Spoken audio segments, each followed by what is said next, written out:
Welcome to Grit Gravitas with Anne and Annie, bringing you savvy, spirited stories of success. We're excited to deliver 30 minutes of inspiration, impact, and goodness. We'll be bringing you guests and friends from around the country who have very special work and personal journeys. I'm Deeter Gallaher, your co-host with Anne Carnathan, and this is Grit Gravitas. Let's go!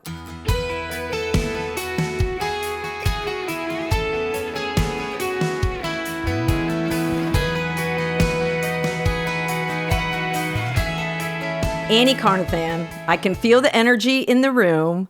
You are on today. It's my time. My morning's my time, right? What's your biological clock telling you is when you sing the loudest, your heart is fullest, and very, very early in the morning, right? Not a lot has the potential to go wrong yet. Wow, that's a thought. So we have a focus on savvy, spirited stories of success. This is episode 2. Episode 1 was Today is the Day. That was our emphasis. Like, we're going to stop talking about this. We're just going to do it. So I'm super excited to be on this journey with you. And now we're going to tell, you get to reveal to the listeners a little bit about your journey, which is a non-traditional path to the Csuite. But we'll back it up here. And tell us a little bit about Anne Carnathan and who you are. So, who I am is really what you see. So a lot of transparency there. I began my career when I was still a senior at Shippensburg University. Somebody told me radio stations needed salespeople. So I rearranged my whole schedule and I'm selling radio, 3 days a week, going to school full time. And if I can tell you, a ball of lava, this raging inferno. And honestly, to tell you, at some point, it was just a ton of anger that just had to sort of find its way. Very much a wild child. Not a great book learner. I'm more a street savvy, EQ, emotional person. And I have spent my entire career in sales being sort of my value, right, is in what I produce. Mm-hmm. And I don't like anyone telling me what my value is. I want to wake up every day and I want to say, this is what my value is. That's why you're so successful. And it's sales. So I don't look at that as something negative at all. I mean, when it's my time to go and be on the other side, I think that I will, with pride, say I was just a phenomenal salesman. And it's a part of business that's essential. Not that anyone else isn't. Right. But until or unless someone sells something, there's not a whole lot for anyone else to do. And what that has been is a very, to your point, circuitous path. Yeah. And now if someone would have said I came to Universal to ascend to this, I would have said that was never a thought in my head. I was barely able to make it in the first 2 years. So it is about what you're open to and what you're willing to have life defined for you versus what we're really concerned as women with what people think of us. And the last I looked, I'm not ever going to be able to make everybody happy. Right? I'm an acquired taste, right? So I love that. And I've used that when people say, tell me about Anne Carnathan. I said, I love your self-definition. But go back a tinge of a minute here. You pursued radio sales in college. That's not really, I think, the first job opportunity I would think of, because we went to the same college. Yay. Ship hip hooray, baby. Well, not at the same time. So I was a radio television major and I was a speech minor. No basket weaving, no bowling, right? And I always felt like I had something to say. And you will hear me say over and over and over again that everything in life injects something into you, every experience. But at the end of the day, it's an inside job. And it's all going to come down to me. And people can do what they do. Experiences can take you to dark places, to euphoric places, but all of these things make it about me, right? And how I define that. But when a friend called and said, hey, there's all these radio jobs, I had worked full time since I was 15. And great work ethic. And I still think I don't necessarily outsmart people, I outwork them, right? And I'm open to everything.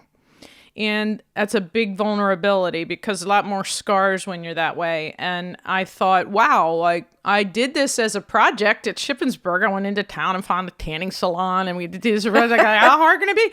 And really, I love people.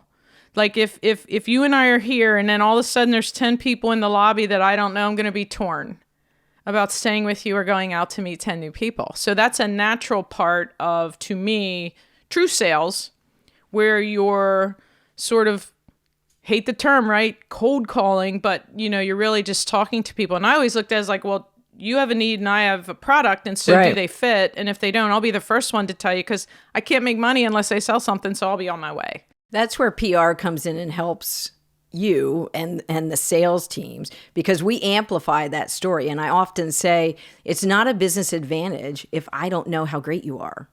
Like I can't buy your product or pay for your service if I've never heard of you. So as far as you creating this message and going out and telling, one customer, the second customer, that's kind of where our skills mesh there, is we amplify that as well to people who have never heard of you. And you can sort of look at someone with a ton of confidence and you can say, wow, they're full of themselves. They're arrogant. They're this, they're that. And they're all labels. Right? They don't go deep at all. They're just all surface labels that are the path of least resistance. Well, welcome to most relationships. The really, really important ones are a lot of work. And when I think of that now, because lots has changed. I was 20, and now I'm 55.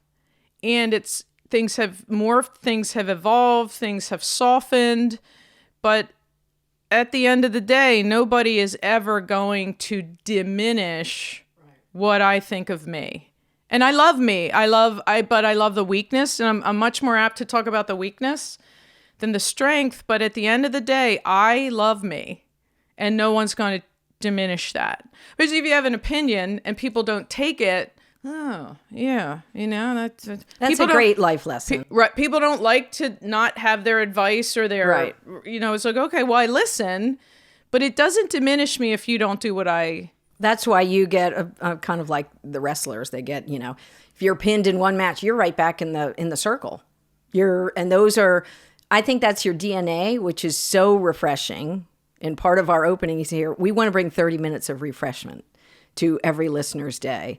And when they're done listening to us, listening to your story, we want them to be encouraged and inspired. And that very day say, I'm going to stand up a little taller and believe in myself a little more. And whatever A, B, or C says is not going to diminish my own confidence. And I'm a giver.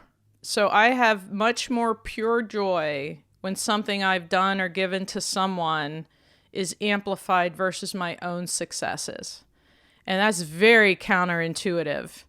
But we're going to dig deeper into your own successes. What a salesman would be. Good luck with that. You better be on your A game, Anne. No. Our listeners need to hear the stories of some of your successes. We'll get into, both of our failures in business as well. But the stories of your success really, I think that's the business vitamin to listeners, is saying, wow, I didn't think of Annie's journey that way. And often, so you're in college. I don't want to shorten your story. You pursue radio sales, which really teaches you this whole new skill set of your success with connecting with people and your passion about meeting them and pulling, stories out of them. How did that translate then when you graduate into your career choice? So it was refreshing because I didn't know what I didn't know. And I would park my car, walk up and down both sides of the street, and I'd walk in and I'd say, look, this is what I do. I'm trying to do this. I'm in college. But I would like to talk to you about how you advertise, what that looks like. And I don't know if I can help you or you can help me, because I always looked at it 50-50. Never a day in my life was I subservient. Like, I'm the sales rep. Good. I'm gonna say what you want me to say. I'm gonna do what you want me to do. Most I bite my tongue. Well, that I will do, right? But I never looked at it as anything inferior because I was trying to sell something or I'm doing my job. And so that was refreshing to people I said that to. And then I would be me and be impulsive and spontaneous and not necessarily the most thoughtful consider. They'd say, well, I'm not interested. I go, well, that's great. See, I haven't said anything interesting. So now we already have that in common, right? Yeah, I mean, there were just inane things. And I'd go back and the sales manager would say, but that's this objection and that an objection. I never knew that. I just knew what they were saying and I was answering as spontaneously. And you remember a time I said to this guy, like, I know you enjoy seeing me and pulling this, but I can't make money this way. Like you're taking down all my other sales, right? You haven't bought anything. He had called my sales manager by the time I got back to the station. One of many times the sales manager goes, now, Annie, this is what we just want. But she was thrilled with that. Good. Right? Because I'm not a professional visitor. Only I'm paying for that. Right? There has to be a partnership. And I'm good if there isn't, I'll move on because it's the most no's that wins. It's the most failures that propel you to the success. You have to fail forward every day in some capacity. Good. Love that. So you graduate and then you go into radio as well. Within 6 months, I was a sales manager because in the 3 days a week, I was selling more than full-time people. But when you have X amount, now I was commuting 80 miles one way. So, I mean, I'm getting up at 3 a.m. for my, and so what is your commitment? And there's no way I was failing. No way. I was not an option. No plan B, just love that. Do this for this amount of time. What then? And I thought I'm selling something I know everyone needs. At that point, I didn't realize it's the most difficult medium, radio, in the world to sell. And people would say, well, I want a guarantee. And at first I'd say, well, what does television guarantee? What does newspaper? Well, no, that's not acceptable. Got to get a guarantee. I said that. So then I thought of one. I was like, I have one. Well, what is it? You just built Your one. guarantee is you're getting the bill. And I'm guaranteeing you're going to pay it. Because until you pay it, I don't get paid. So that's our guarantee. How's that? What is so refreshing is here, just in this conversation, you have totally opened up about monetary exchange. I feel like women in if you're an entrepreneur, we want to give, and we're asked to give a million times. We're asked to pick our brain, if you would. Come to coffee. So your potential customers want you to come visit, and they want to see you, and they want to keep pulling, insight and information out of you.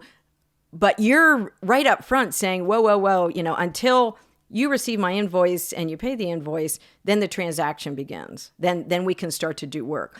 What do you say to women who really struggle with that? So it's deeply rooted.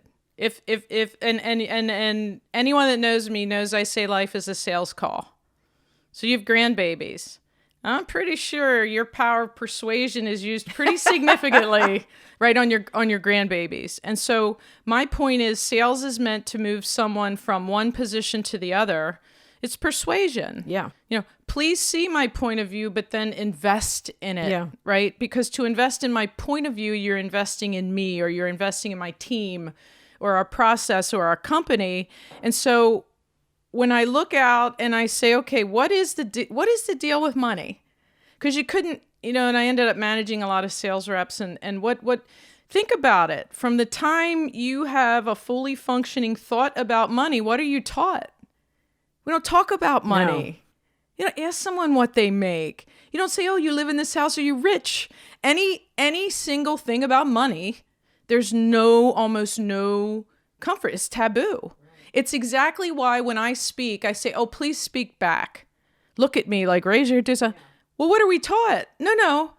When someone's speaking, you sit there quietly. You put your hands on your desk and call on one call, raise your hand, right? And so you're asking people to entirely upend a dynamic that is in our bones, that is in our cultural society. We do not speak freely about money. And the irony is no one could ever talk to me about money, right? It's all about what is realistic, not personally, but for a business. I could have the best strategy in the world. If you can't invest in it, I'm not in the ballpark, and we're all wasting our time. So at least give me a range. I'm not going to just go out and spitball. I feel that's so refreshing. I think that's going to impact a lot of, especially younger female listeners' lives, just to hear that and to understand that has to be part of the conversation. If you're in business, you want to start a business, You have to nail the economics down. You have to be transparent and willing to talk about, how much your services are. And that just is not our natural inclination. I had read a statistic that younger women are much more willing to talk about intimate details of their lives than they ever are to ask their friend, can you pay me back? And I said, wow. So talking about transparent about money, we just don't like to talk. I'm not saying all women, but I feel it's a natural inclination, where we just, how many times do we get people to say, can you meet me for coffee? And it's like the third coffee visit. And there's a constant flow of information and help without us saying, can I schedule you for a 30-minute consultation? Here's the other thing about money, whether we realize it or not, women or men, because we're up with people, but we have a lot to say to women to try to cut down that learning curve. Our only intention is to say, hey, don't have as many scars as I have, right? Here's how I think you can avoid that right. and have the conflict resolution. But here's the bottom line. The more you think of yourself, the more willing you are to ask for a big number. And yes, salesmen, particularly women that are in a sort of a commodity price business, right? They're just basically going, is my price better? If it isn't, I'll see if I can make it better because then I'll get a sale. Is price a sale? Is price really a sale, or is price saying, yeah, I may be this, this, and this, but on the flip side, there aren't fees. Right. There's total transaction. Right. And so is it okay to ask for business from $1 million company, a $1 billion company, a $100 billion company? You wouldn't get me to shrink in any situation based on who I'm across from saying that my company isn't as good or better than anyone that does what we do. No, that oozes from you. Because that's how I feel. And you believe it. I mean, you're believe it 100%. living it.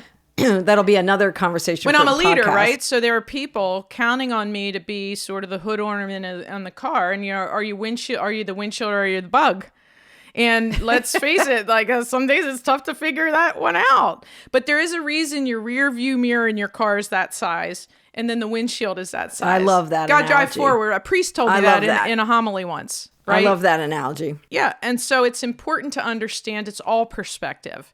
And I find when I'm in the most amount of turmoil, I have just completely lost perspective because I'm in my head. I don't go to my personal board of directors and say, hey, I'm really struggling with this. Can you take it from my head and put it back into reality so I can sort of process it better?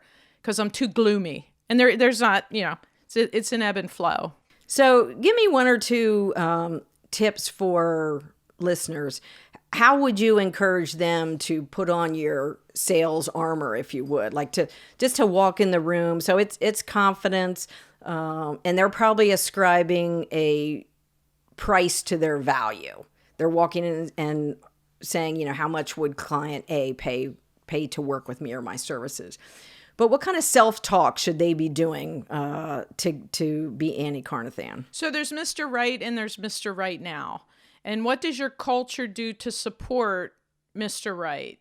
Because Mr. Right now, when it's not Mr. Right, is just delaying the inevitable and putting people through a lot of heartache in the process. And now I'm old enough to understand that Mr. Right's out there. And the good news is I get a bunch of them. I don't have to have just one Mr. Right. But what is going to be the person that treats our company and our team with respect? What is the currency when conflict happens? Is it finger pointing or is it, ooh, good point. If I had it to do that again. And here's what I understand it, but I don't internalize it. When someone says, I hate to cold call, to me, that's the process of elimination. And there's always going to be tons more who don't want what you're selling versus do. Mm-hmm. But the most no's wins. You have to get through those no's. And oh, by the way, somebody's really rude, they're miserable. Isn't it great? You're not going to be part of that life.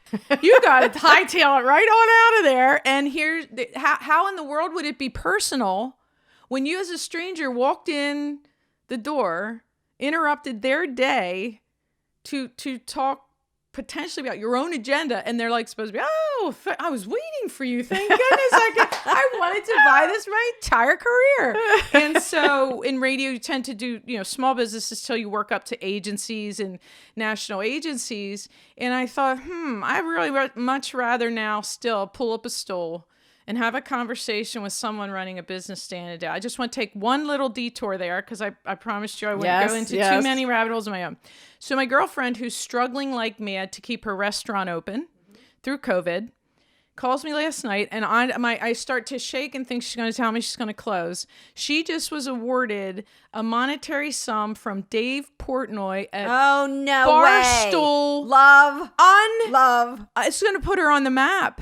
And then she opens up this morning. She's shorthanded. I'm there because I'm there every day. I'm like a food fairy. I'm buying as much food as I can from all the restaurants. And then I deliver them to people and say, here's some food. And it's just to try to help. And I had to show up this morning, right? But I had to be here, and I had another call. And she said, Annie, I'm shorthanded. I opened up this morning and had a $100 order. Like, that's what we're talking about. The Barstool Fund is unreal. I mean, 93 out of, hundreds of thousands of people. And she's like, Annie, why me? And I'm like, I'll give you all the reasons why.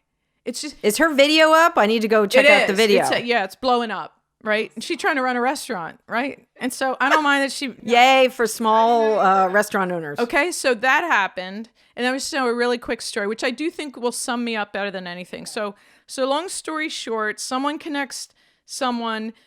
he reaches out to me and says, Annie, my daughter's stuck, right? She graduated Pitt. It's been a year. She's walking into walls, can't get started. Will you have coffee with her? Which I have to tell you, I've lost count of those kinds of things. So long and the short, we give her a winter internship, which just was like, what? Because we never have a position, right?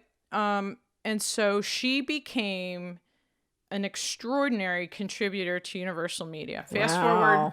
She got engaged. Her fiance has a big job in South Carolina. She moved. Today's her last day. Oh. And the call, can I talk to you tomorrow morning? Yep, I'm going to work you in. Yep, absolutely. And she said, I had to just tell you how much you've mentored me, how much you respected me, what you taught me. And I'm essentially going, this is as good as it gets. Because never in a million years do I think, I'll talk to your daughter, who I don't know from a wanted post forever, because that's how we pay it forward. That's what this show is. It is. And it's and I said to her, if I had a daughter, I'd want her to be you in your extraordinary. And it's not about Universal Media losing her.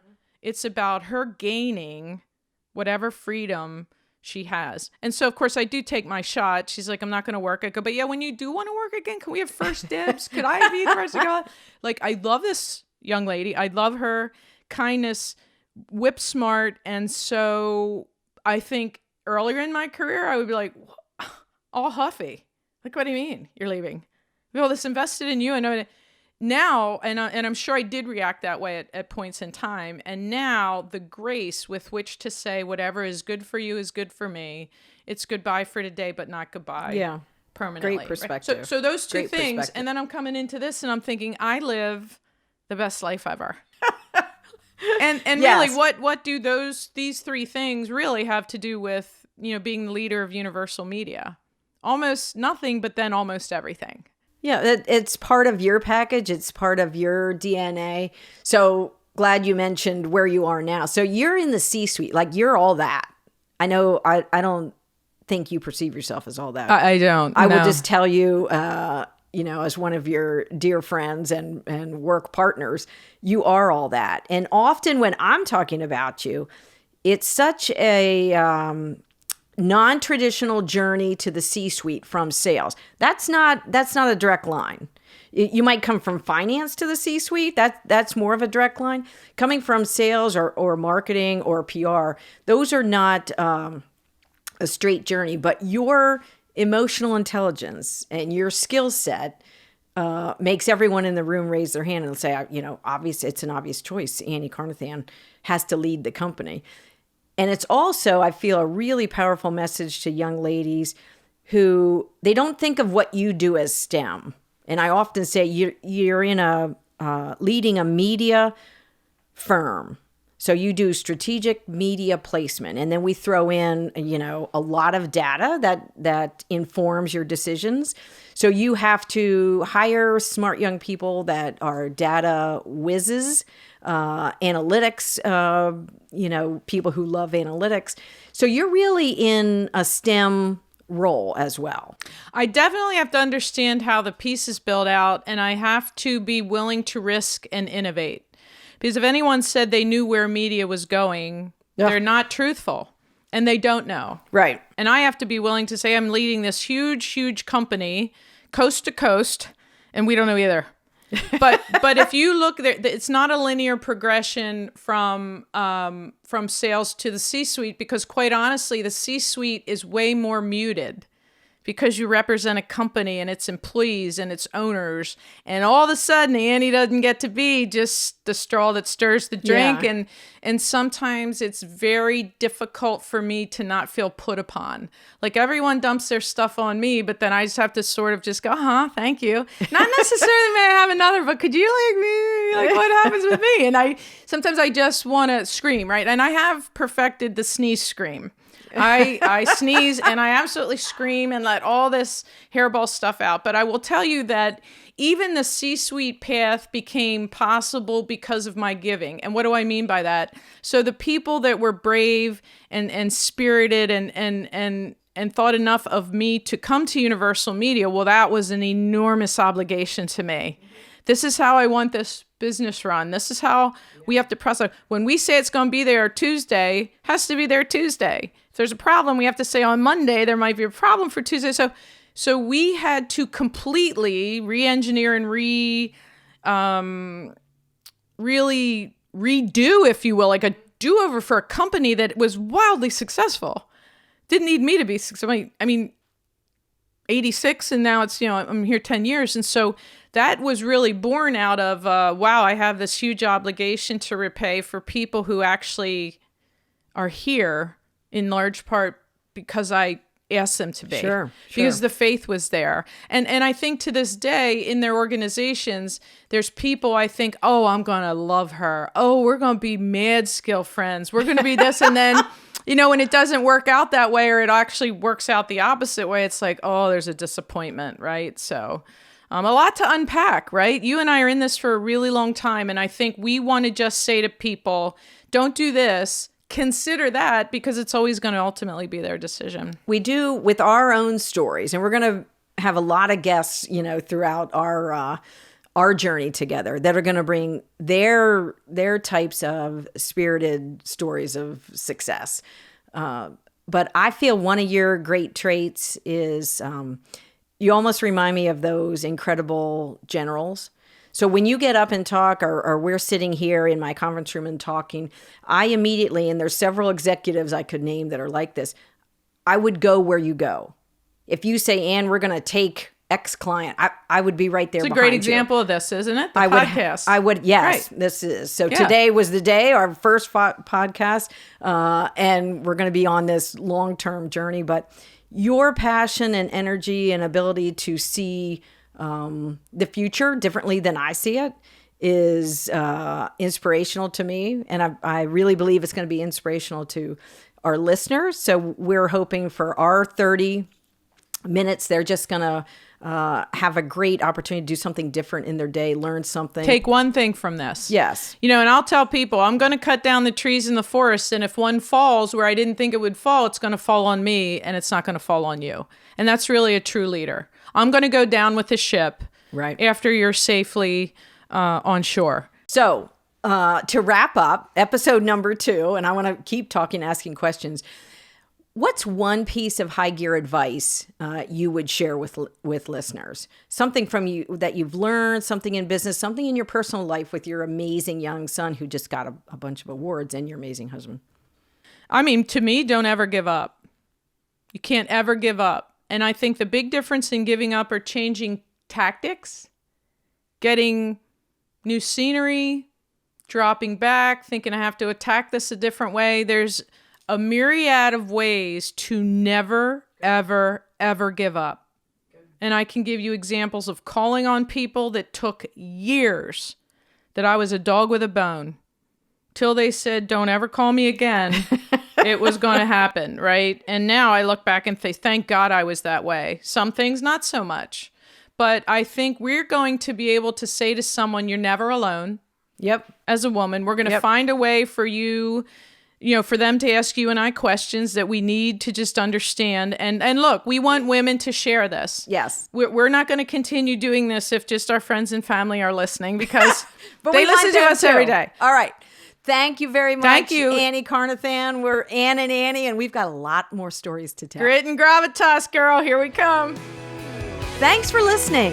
It's our desire that these stories will bring energy, ideas, and fresh thinking that you can use today. Subscribe to our podcast and follow us on Instagram, and have a high gear day.